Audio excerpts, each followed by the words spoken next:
Hi everyone! Welcome back to our channel. So ngayon nga ay magluluto tayo ng ating breakfast and lunch.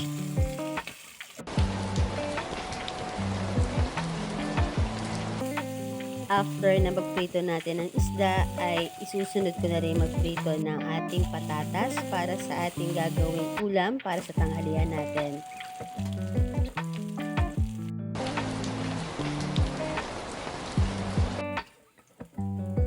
Luto na ang ating kanin at isinapaw ko nga dito ang ilang butil ng kamote para meron tayong mini breakfast na habang tayo ay nagluluto.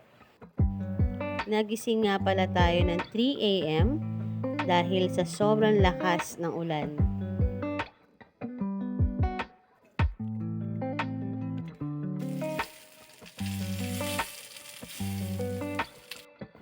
Ayan, luto na ang ating patatas at isusunod na natin ang paggigisa. Uunahin natin ang ating luya sa paggigisa. Dito nga ay isusunod din natin agad ang ating bawang.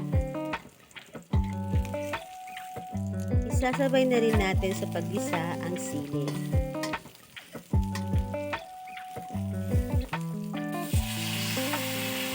One cup of water and 1 spoon of sugar, 1/4 cup of vinegar.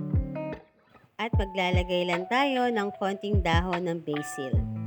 At ilalagay ko na nga rin ang tomato sauce.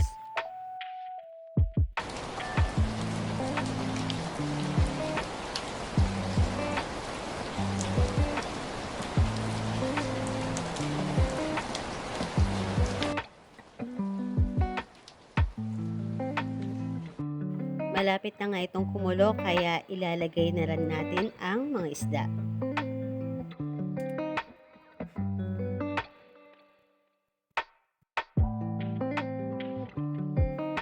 After nating ilagay ang mga isda, ay ilagay naman natin sunod ang mga pechay.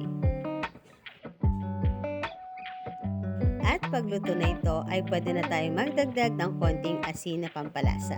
Ayan, luto na ang ating ulam. Ang ating fish sweet and sour.